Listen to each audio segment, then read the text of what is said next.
Hello, this is David with 3 Orcs. This video is going to be an update on my Verbobonc Campaign 576 Common Year.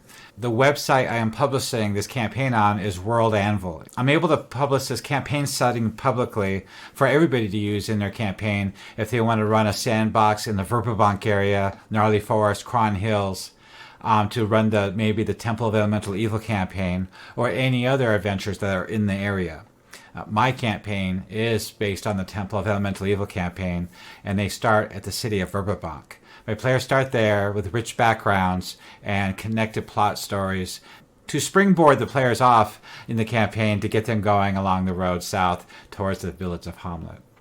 This website allows me to publish articles for every single location, NPC, organization, race, class, and the gods.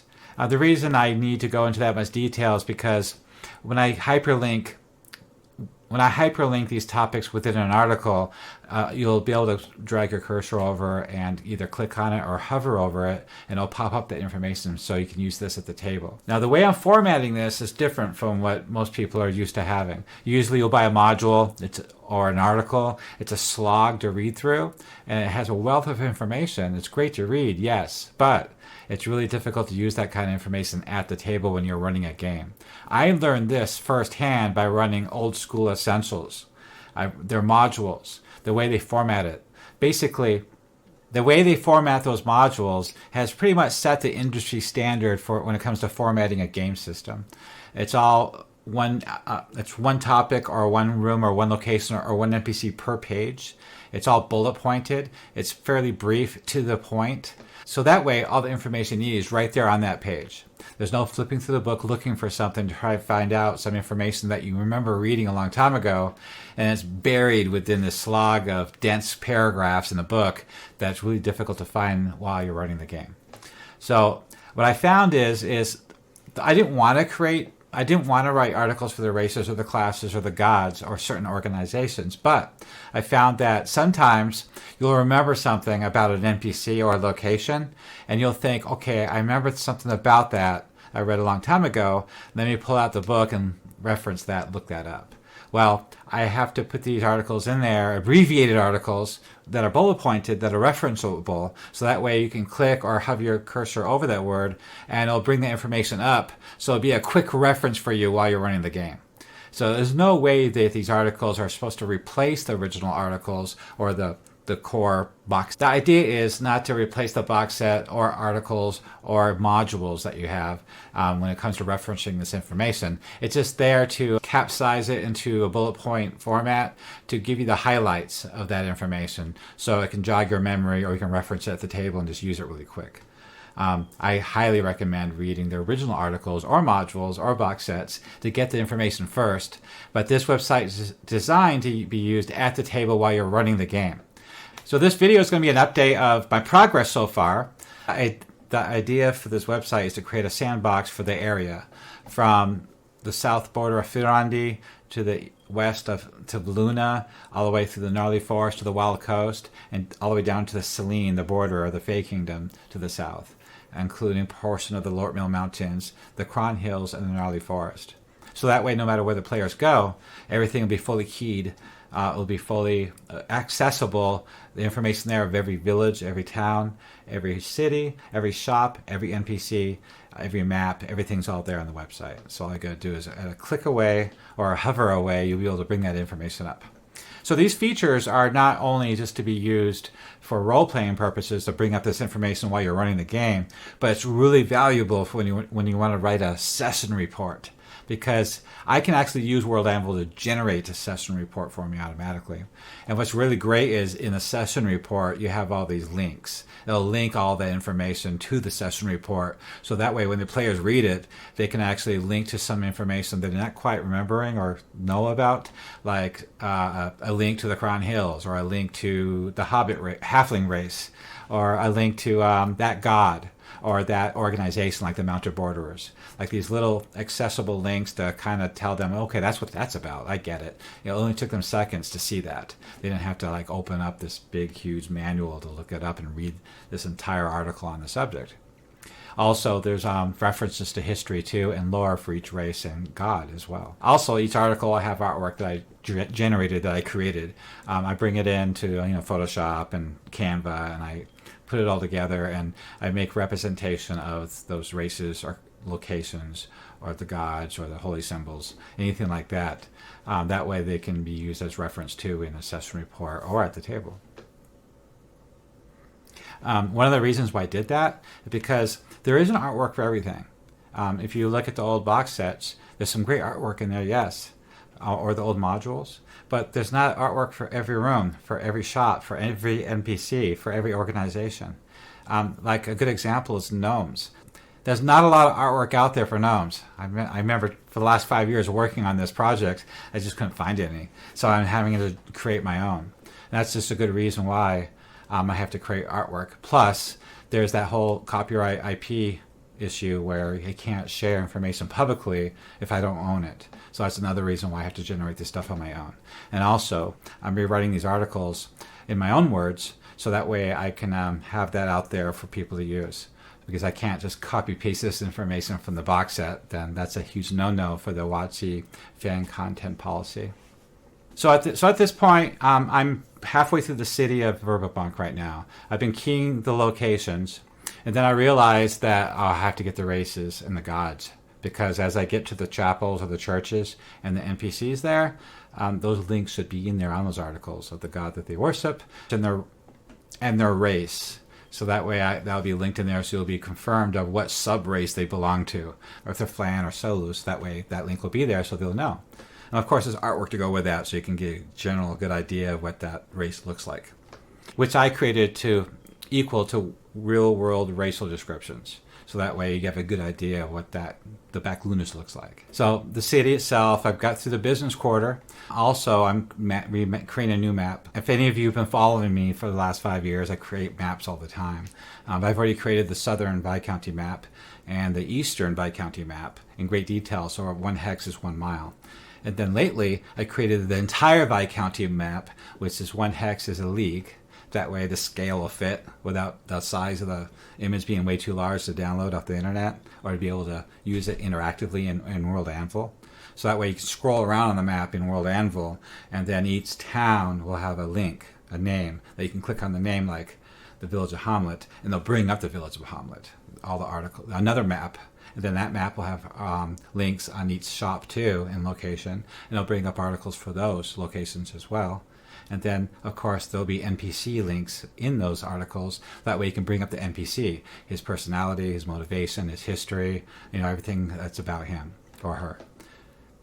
So so right now, the Viscounty of Verbobonc only has a couple links in it right now on the website, because I have to finish the city of Verbobonc first. I want to get through that first. Yeah, that's our base. That's our ground. I want to get that out of the way, get that finished. And right now, I'm almost finished with the business quarter. And then I realized I need, the gods and the races. So I went ahead and put that on hold for a week. And I just went ahead and focused on the races and got them done. They're completed now. But now I have to go ahead and do the gods, because I know all those chapels and churches are coming up in Verbobonc, and I really need those links to work. So I'm going to go ahead and go through the gods next, and that way I can have them as linkable in those locations in Verbobonc City. At the same time, I'm also recreating a map for Verbobonc City. I'm using Bainsfinger's map from 2001 as a reference.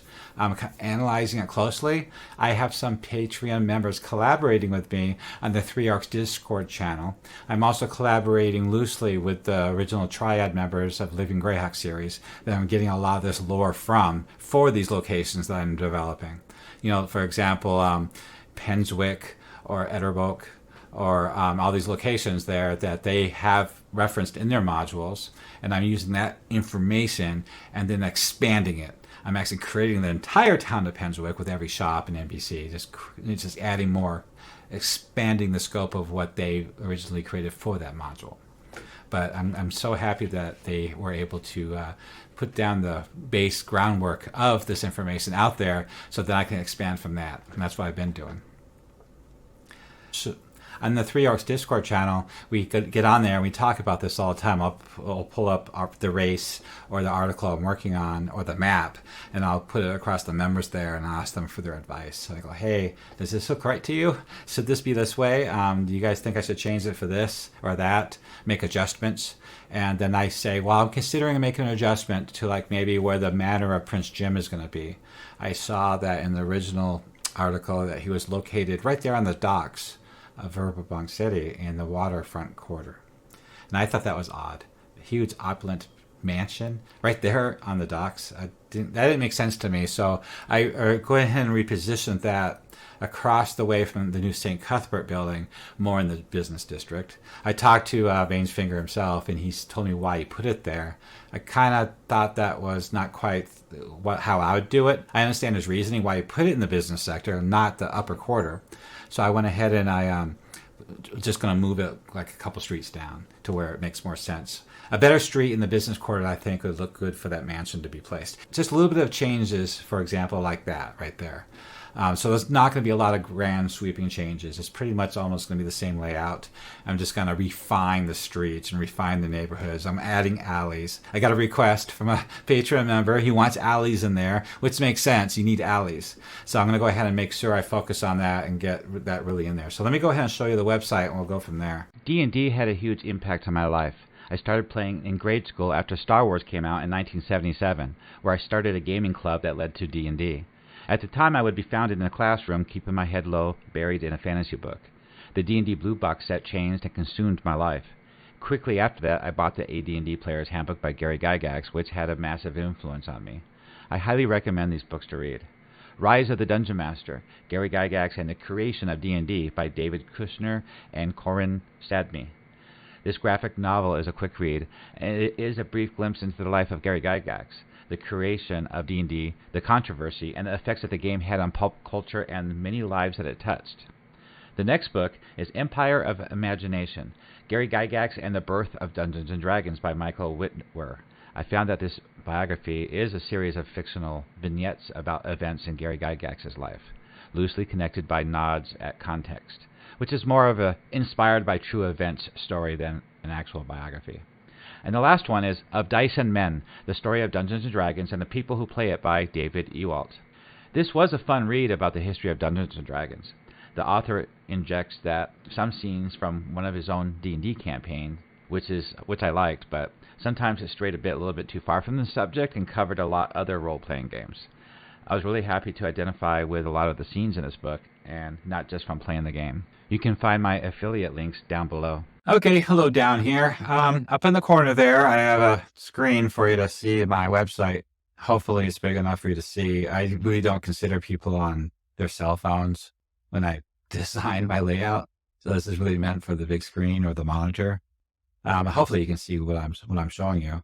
So the front page of the main Verbobonc Campaign Guide, the year 576 Common Year. Real quick about that. A lot of us that grew up with Greyhawk from the 80s and 90s, we started the campaign off with the Temple of Elemental Evil in the year 576 Common Year, just like the module has it set for. And some of us out there do not appreciate the wars, the Greyhawk Wars. We thought they didn't handle it, certain parts of it, aspects of it wasn't done right. It kind of changed things, the vibe of Greyhawk, and some people don't like it, some people do. The Living Greyhawk does. I know Living Greyhawk started their campaign in a 594 Common Year and went all the way up to 600 Common Year. And there's a lot of people out there, especially on the Triad, that like that. They like that campaign. And that's all good, but that's not the campaign I'm running. I want to run it from 576 Common Year and run the Temple of Elemental Evil, the epic version of it, the way I think should be ultimately done, which is really tough to do. It takes a lot of work. A lot of dungeon masters will say this. If you'll catch it on the internet, on the websites, the forums, they'll mention that, I don't have time for that. That's crazy amount of prep.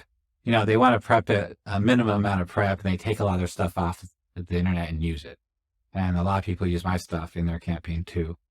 So this website is designed for dungeon masters like that, which will be freely available on the website. So they just go to it and reference it right there at the table. So 576 Common Year is the default setting timeline for the Temple of Elemental Evil.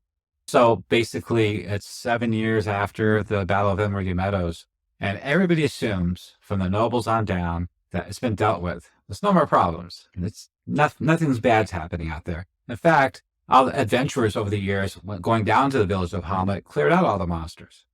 You know, there's not a lot left down there to make a name for yourself to be a hero. But recently, there's been bandit activity that's on the rise.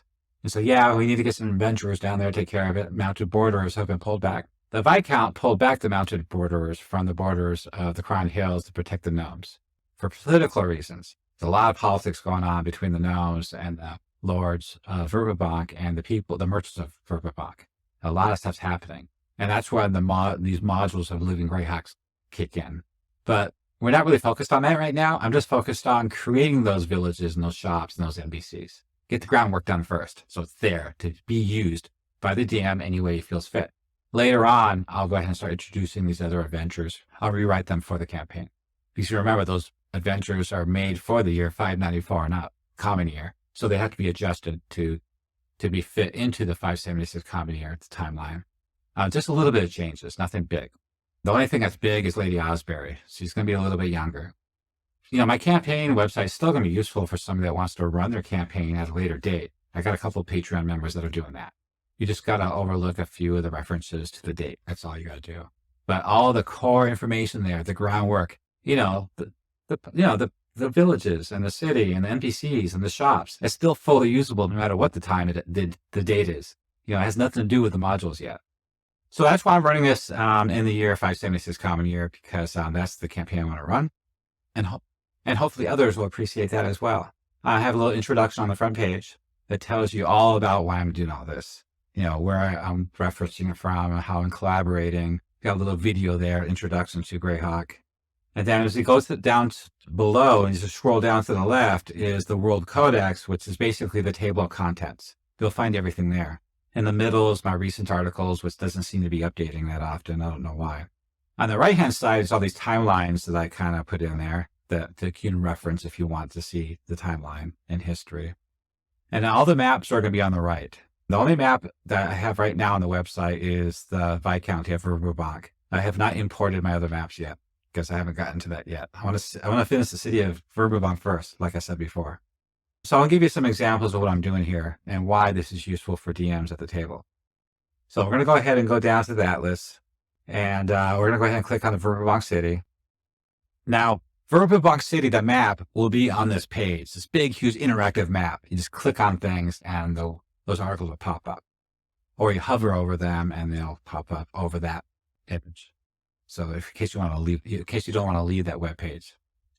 So let's go ahead and take a look at something interesting here. In the business quarter, what we have is this package trove. So let's go there.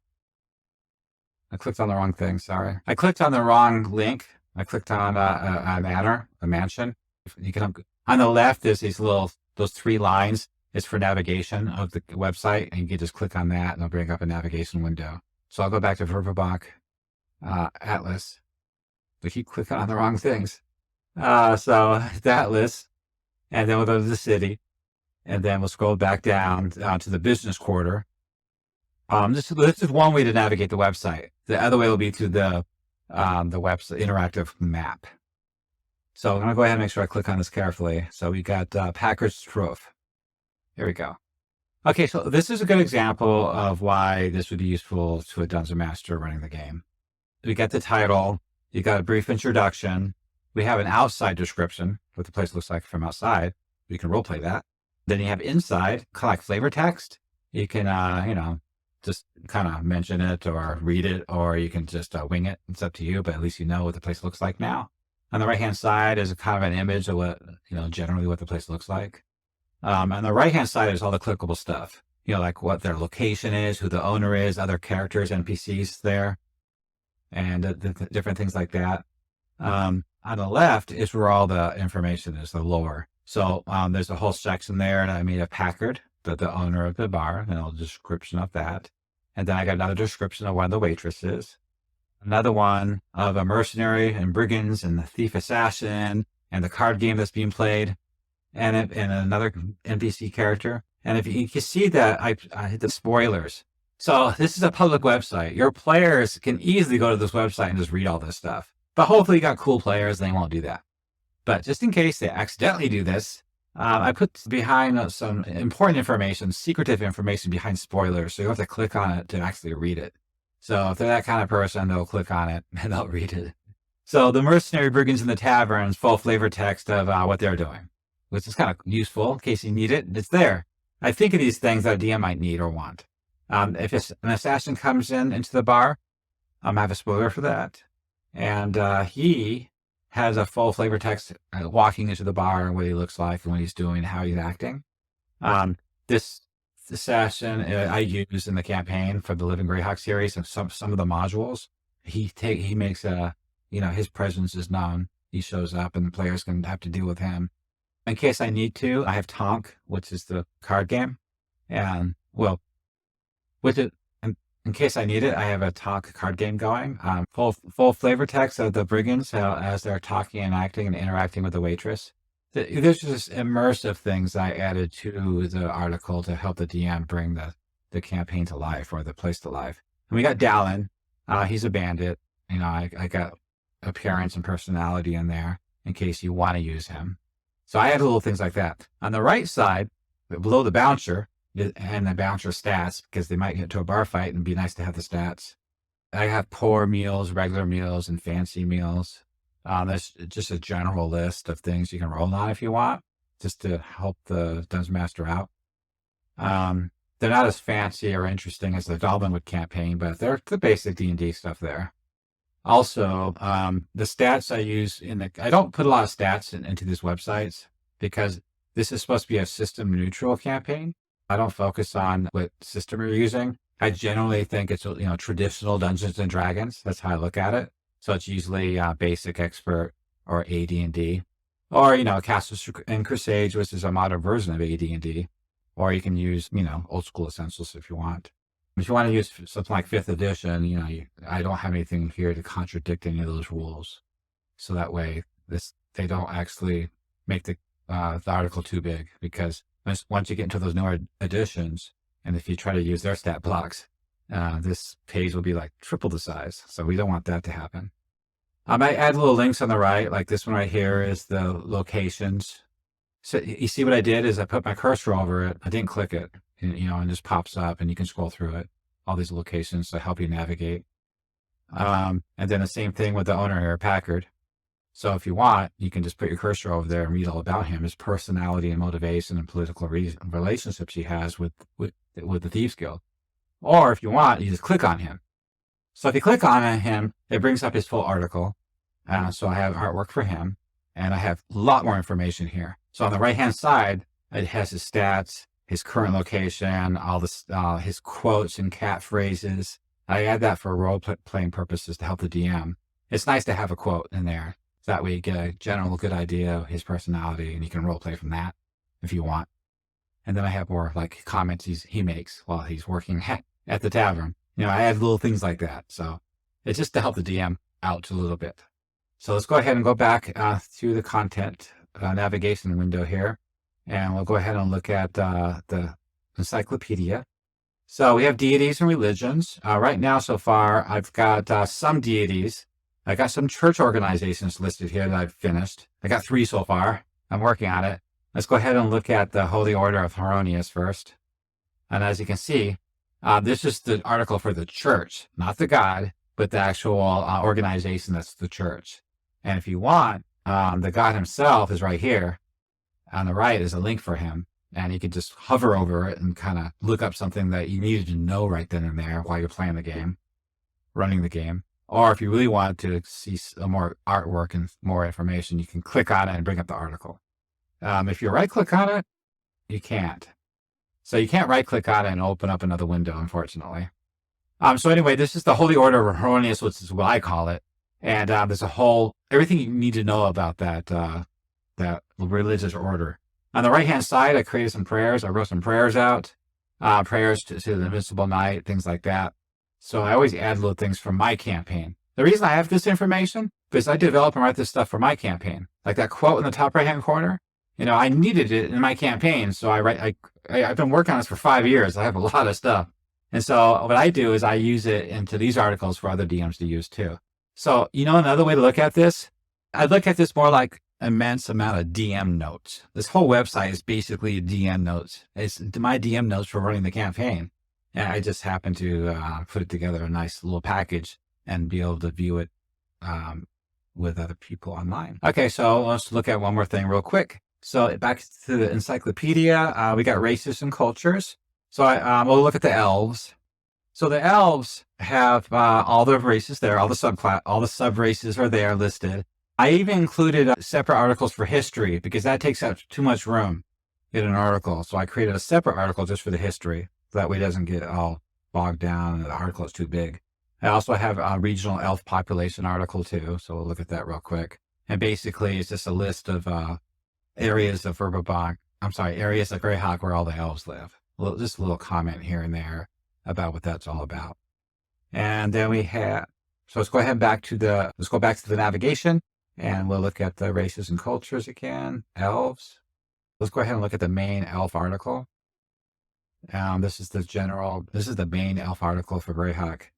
And it looks like I haven't added up. I did, sorry. It took a minute to load. There's some artwork I added, the general idea what elves look like. But the whole article here on elves in general, as a race, not the subclasses. And on the right-hand side, there's more navigation. So you can click on the link on the right to get to the paragraph you want. So I'll go ahead and click on physical and racial characteristics, and I'll automatically bring it down there for you. I added some elven names just for the DM in case he needs it. On the right-hand side, there's more stats. There's also Knights of Luna article. I hover over it and I'll bring it up. Or you can click on it and I'll actually bring up the whole entire article with artwork and stuff and more clickable stuff. See, within the article, there's other links too, like the Knights of the Heart, things like that. Okay, so let's go back to the race and culture and elves, and let's go ahead and click on, well, you don't have to go back there because on the right-hand side, I added an elf table of contents. So on the right-hand side, there's like a mini table of contents of that category. So this would be just for elves. So let's go ahead and look at the dark elves. They're at the very top of the list. I'll click on that. So now this is the dark elves, the drow. And there's a whole article on them with the table of contents and interactive menu on the right and everything you need to know about them. And you see how everything's a bullet point? Everything's to the point. It's not wordy. It's not lengthy. It's not something you have to spend a couple hours reading and trying to search for some information there, try to read it, digest it to figure out, what you're looking for. This is very easily accessible and referenceable. Like I really need to know about that drow trait or the religion or the noble houses real quick. Just something short and sweet. That's all you need for at the table. And like I said before, if you really need to know a lot about the drow, go read the original article. There's plenty of them on the internet. And there's plenty on the forums and the different wikis, or even the box set. You can read all you want there. But when it comes to playing the game at the table, this is definitely much more accessible and referenceable. So it even has things with politics and relationship and Verbobonc and hidden influences, things like that. Some of this information is stuff that I generated for my campaign, that based on events that happened in the Living Greyhawk series. My voice is giving out. I'm talking so much. I feel like there's so much to say, and I'm trying to do it in the least amount of time here. Okay, so back to the World Codex. Take a look at the military. We have the Knights of Luna so far, the Mounted Borderers, and the Verbobonc military. It's fully detailed there. Powerful organizations is huge. So we've got the Elven Enclave, the Free Alliance of the Cron Hills, Hax's Hardheads, Knights of Luna, Knights of the Heart, the Bitarvolka family, and Vigil Wardens of Verbobonc. I renamed them. Yeah, you can put them back to the original name if you want. The names from Living Greyhawk was the Gentlemen of the Watch. Personally, I didn't really care for that name, for that organization, so I went ahead and renamed them Vigil Wardens of Verbobonc. You can, in the game that you're running, you can just call them Gentlemen of the Watch all you want. It doesn't matter. It's not going to change the article any. It's just the name. It's just the name of it, of the article. So we got Noble Houses of Verbobonc. I'm proud to say that that's done. All the Noble Houses of Verbobonc are completely done. Every article and a lot of the NPCs are completed. So that way, To me, this is one of the most important things about running this Temple of Elemental Evil campaign in the Verbobonc area as a sandbox. Because the nobles are intricate. They're involved in everything. They're involved with all the politics. Some of them work with the temple. Some work with the gnomes. Some are against the gnomes. Some have deep relationships with the elves and humans of the Gnarly, of Selene, the Fey Kingdom to the south, Valuna. It's very important, and the players come across the nobles quite often. In fact, I start the campaign off that way. They serve Lady Eleanor right from the beginning. She puts out a call for adventurers to help her with something, and that's their introduction to the nobles. I said this before, but I describe a campaign as the Game of Thrones meets Temple of Elemental Evil. That's how it's put together, and I believe the Living Greyhawk modules help you do that. That's what they do. That's the kind of adventurers that they put together for that. So I think it's fantastic. It really brings the world to life. It really makes you feel like it's really happening. So that's all done. And then of course I have a list of all the nobles of Verbobonc, and they're completed as well. So not only are the houses described in their own article with links to the nobles themselves, the NPCs, and the NPC articles are done as well, as you can see here. So all this foundation stuff is done, which took a lot of work. I also have another separate list for all the priests. I want to keep them separate, the priest leaders. Well, I only have 4 so far, 3 so far. As I get to each church or chapel, I'll go ahead and create those NPCs at that time. So I just need to get to them. Then we have important NPCs. So any NPCs that are not a noble with a house or of the church, I put them here for now. I might add some more categories later. So if anybody wants to collaborate with me on my Discord and they want changes like that made to make it better, a better layout, a better navigation, or add more organizations or adjust any articles, maybe I missed something, or maybe I didn't present it the right way, or I was wrong. I got the facts wrong. That's why those guys are there. They help me with every article I put together, because they're going to be using this stuff in their campaign. I got more detail of the core stuff. I got the legal edicts, the laws of Verbobonc. That's all done. And also the Verbobonc politics, a whole article of how politics are working in Verbobonc. I have a Greyhawk calendar I put together. And then I got some more categories here, like Beast and Monsters, which is empty, and Campaigns are empty right now, because I'm saving that for last. But if we scroll back up, we go back to the Atlas, and we go to the Viscounty. So far I got the Greenway Valley, a history of Verbobonc. I placed that there, and the Viscounty of Verbobonc itself. So I'll click on that, and basically it's an article about the Viscounty complete. It's the whole article of the Viscounty itself, the demographics, all that stuff, and it's quite a bit of information here, and also related historic events, uncontrolled territories, all that stuff. So it's all well laid out and put together. Let's go ahead and look at the map. So this is the only map I have on the website right now. I have more maps I've already created for my other website, my private one. I just haven't gotten around to importing them because I want to finish the city of Verbobonc first. So let's go ahead and scroll out. And now this is the entire Viscounty and beyond of Verbobonc. And that red line you see is the border. So to the north of that red line is Thirandi. And to the west of that line is Valuna. And down to the south of that red line is Selene, the Fey Kingdom. There's Lordmeld Mountains way over here, and that's the Cron Hills right there. None of this stuff is labeled. You know why? Because I haven't added those articles yet. When I add an article, like for example, the Village of Hamlet, I put a link there. So like this one, Greenway Valley, that link is active. So when I click on it, it's going to take me to the article, and it's a label too. So it's a label and a link to the article. So that's why these aren't labeled yet. So this version of the map has no labels, because I'm going to add the labels to the website.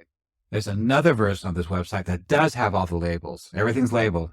That's over my Patreon, 3 Orcs Patreon. You can go there to retrieve it. And I have that available for free, because the WotC fan content policy forbids making money off of any material for their product, Greyhawk. And also this map, as I scroll in, one of the reasons why I made this map, the actual downloadable map has a higher resolution than this, but because this website is limited to 20 megabytes, and my original map is like 50 megabytes, it's still much higher resolution than Anna's maps. And it's really required because look at the detail of the countryside. Each hex is a league. And so you have to really zoom in to really get to all this stuff, especially when you're running the campaign, when they're traveling from one town to our next or to a different area. You want to be able to zoom in more and see what's happening, you see what's going on. If you try to zoom in on Anna's maps, it's all fuzzy and there's not a lot of detail between the villages like this is. So that's why I had to create this for my campaign. Okay, one more thing about the map. On the right-hand side, there's this little layers tab. So I'm going to go ahead and create political areas. It'll be color-coded borders around each area of the Viscounty that the Lord owns. They're baronies. That way you'll know when the players get into Lord Melinius's lands or Lady Osbury's lands, what land the players are in at that time, which is really important because whatever they're doing there, they're going to have to deal with that Lord. And that's a whole thing of role playing. And it's very important to know where that stuff is. So that's what this is for. I can add layers to add or subtract different icons or areas to the map to hide it. Like DM information only. I can actually put a DM only tab there where the dungeons are. So that way the DM can, hit that tab and click on the DM only tab and all the dungeons will pop up. Things like that. Also on the left-hand side, there's a little tab there that you can click on and it has a little short description of this article or this map. But to get out of here, to go back to the main web page, you have to click on the very top, that red banner there. You click on that, and it takes you back to the main website again. So you're back here again. Some people complain that World Anvil is kind of hard to navigate, and I'm actively trying to work with it to make it easier and more friendly to be able to navigate around on. So as you see that on this main page, you do have the table of contents on the left and maps on the right, but you still have this on the left. You can click on that tab and you still have this navigation too. So you can navigate both ways, navigate through here or navigate to the table of contents, or you can navigate from my map as soon as I get my maps up. It's going to take some time. I usually get about 3 to 4 articles done a day because I have to get the artwork done too. And luckily all the maps are done because I've been working on this for 5 years. So it's just a matter of time of getting this all together because I know a lot of you are needing this information to run your campaigns on. It just takes time. I really need to finish that City of Verbobonc map that I'm working on. Half done.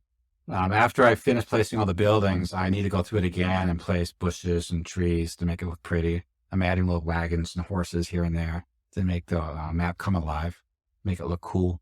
With the modern mapping programs we have these days, it's a whole nother level versus the stuff they had in the 80s and 90s and 2000s even.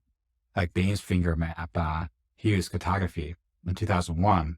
But it's so ancient, that mapping program compared to what we have now. So as you can see, the maps look a lot better nowadays. Anyway, that's everything. So that's a quick update of what I've been doing so far with the Verbobonc Campaign 576 Common Year website and World Anvil. I'm trying to get done as fast as I can. If you want to help out or collaborate with some of this stuff, we come to the 3 Orcs Discord channel. And also you can join my Patreon if you want to support me there, but it's not required for this project at all, because that's against fan content policy anyway. So anything I would put on there would be free. But you can get everything I do on the World Anvil website. You don't need to log in even. You just go there and you can use it. And so that's completely free, of course. And then, of course, I also share my artwork and maps over on my Discord channel too when I'm working with everybody. Did you enjoy video? Consider tossing support on my Patreon. It's best way to support orcs. If you would like to see more content, subscribe and post comments below. It better not be bad. So I hope you like what you saw. If you want to support me, go to my Patreon or you can be Discord channel, join the conversation, have fun, help us put this together so we can all enjoy it together and have a great campaign. Thank you, and I'll talk to you next time.